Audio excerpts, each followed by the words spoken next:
Hello, my name is Tatiana Putnam. Today's date is Monday, August 8th, 2022. That is my cat. I have it written down on my phone here, and then it's on there as well. And today I will be presenting on the role of the pancreas and the liver in terms of digestion, so how they help the digestion progress go along.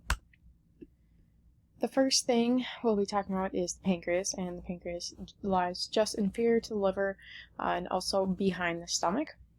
And it has two main roles in digestion. The first of these is to make enzymes during digestion, so when food is consumed, the pancreas will make certain enzymes to help with the digestion of food in the stomach and the small intestines.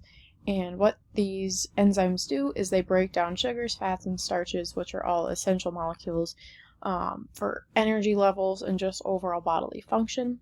The pancreas will also make hormones, and these hormones one of these things that hormones do is to regulate blood sugar and levels of appetite.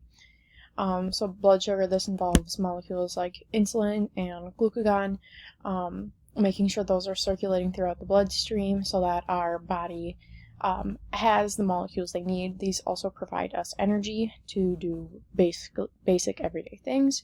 In terms of levels of appetite, this is one of those things where if you're missing, insulin and glucagon, essential energy molecules, that your body will be like, hey, I'm hungry, we need to digest some and consume some of these molecules in order to function properly. These hormones can also stimulate stomach acid, so when food is consumed, your stomach will start releasing acid and be able to break down these products in order for them to be absorbed in the small intestine. They also tell the stomach when to empty, so after these molecules have been broken down, be like, hey, stomach, it's time to move this on to the next part so we can get these nutrients in our bloodstream. So the big thing the pancreas does, like we said, is breakdown of food. Absolutely essential that we have these molecules broken down so we can use them.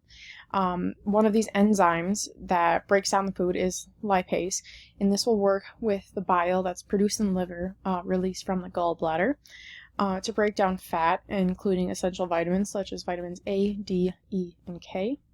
Protease, this will break down our molecules like proteins, and it also protects from germs in the intestines. Digestive function is super important. If we have germs in the intestines, it's not good. It can impede digestion and make it super hard to absorb the molecules we need. Another one of these is amylase, and this will break down our starches into our sugars that we've already talked about, and then this can be used for energy. Obviously key for the body to have energy, otherwise life's going to be pretty difficult. The hormones that we went over before and their roles, one of these is insulin, like we talked about. These are made in the beta cells of the pancreas and just helps the body use sugar for energy, so we're able to function. Another is glucagon. These are produced by the alpha cells in the pancreas. The glucagon will tell the liver to release stored sugar if blood sugar is too low. So if we're doing something like fasting or we haven't eaten in a while, we'll need some sort of energy in our bloodstream.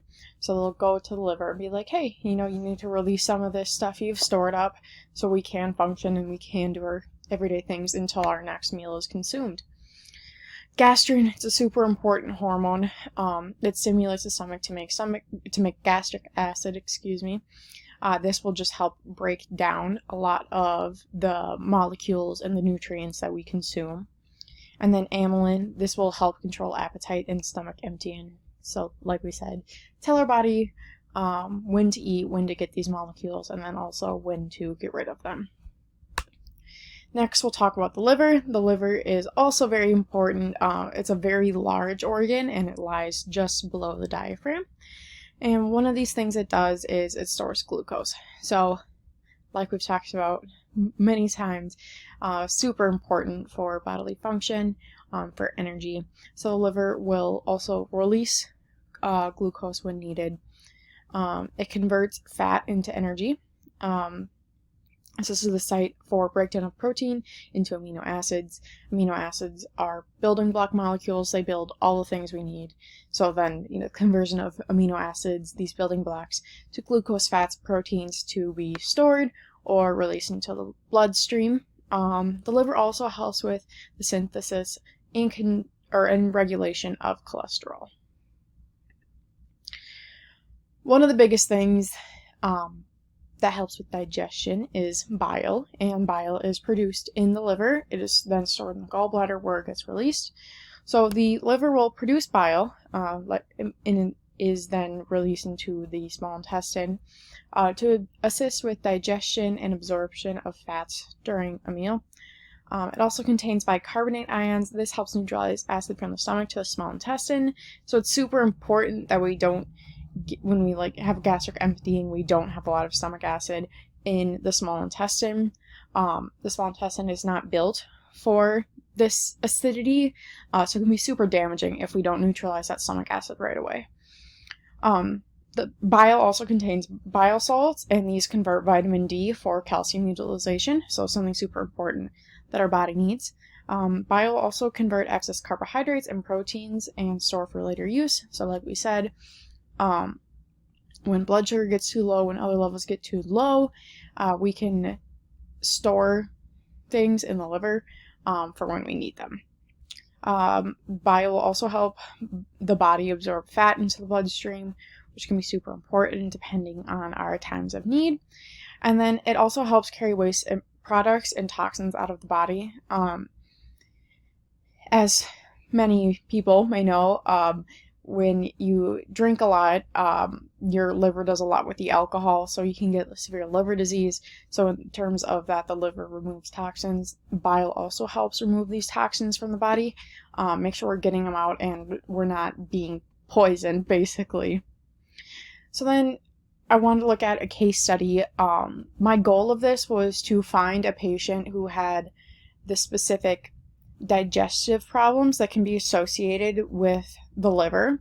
It was super hard to find that. A lot of case studies that have been done about people with alcohol abuse problems, where their liver is not working well, and then they see some of the symptoms you'd see when that's not happening. A lot of issues breaking down certain nutrients and a lot of issues storing them, stuff like that. So one I was able to find that had some of these symptoms happened to be a 12-year-old boy. He had a 4-day history of decreased energy and decreased appetite.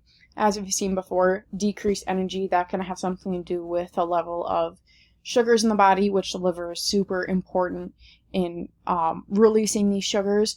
So, we have energy to do things, and decreased appetite. We talked about this a little bit with the pancreas, where it can tell, the body, hey, I'm hungry, we need to eat, we need to get these nutrients in here. He is also experiencing yellow of his sclera, which is just the white in your eyes, and dark urine. And if you know anything about issues with the liver, it is very, very, very common to have yellow skin or yellow eyes, one of the telltale visible signs of a liver problem. So the doctors ran a bunch of tests. These revealed that he had elevated bilirubin levels, which is super, super important for your liver. It's a very easy test to be like, hey, this is a liver, this is what's causing the issues. Albumin levels were low, and then hemoglobin levels were low as well. One of the things the liver does is help remove red blood cells. So that's, what those kind of tests did. With this patient, there was no history to indicate a probable cause for his symptoms. There was no history of liver cancer, liver disease, anything like that that would be that would suggest why he was experiencing these things.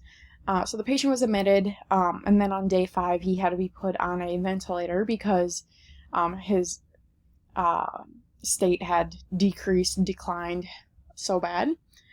From here, the patient was diagnosed with Wilson's disease, and then this disease required him to have a liver transplant. He eventually got this liver transplant, and is doing much better.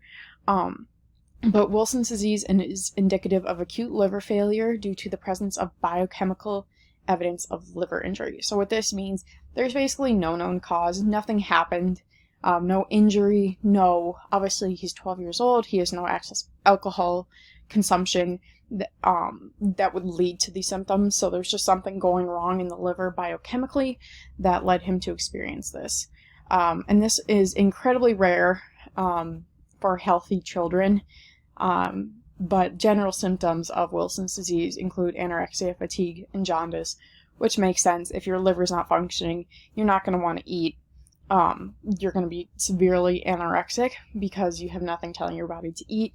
You're going to be tired because you don't have, your blood sugar levels are so low, you have no energy, and jaundice, which is yellowing of the skin, which, like I said, is a very clear indication that there's something wrong with the liver.